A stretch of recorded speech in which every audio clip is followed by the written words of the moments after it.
deel goed by jou.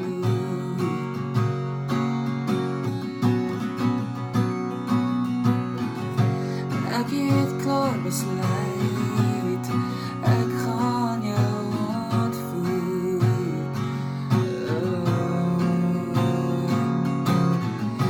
En as jy wonder waar hier nog staan,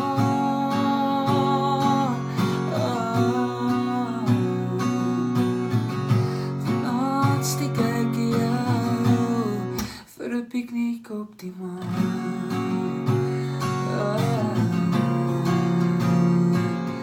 Die wolke soos kombersie, ons op piknik op die maan.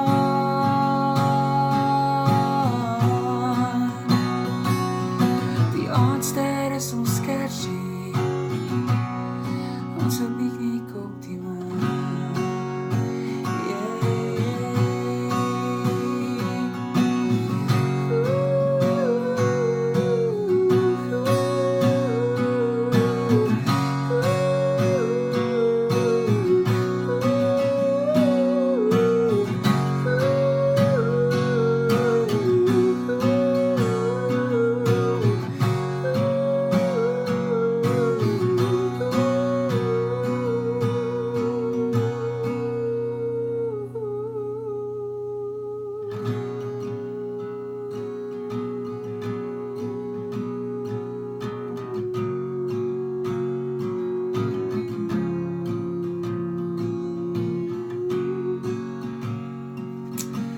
Dit is een van my heel gunsteling Afrikaanse songs. Gewoonlik as mense my vra dan, voordat sal mense my vra, Armand, wat is jou gunsteling Afrikaanse liedjie? En dan sal ek altyd sê, as jy weer is liefde van Charlies Berg, Sewe Oseane van Adriet, of Piknik op die maan van Singplaat.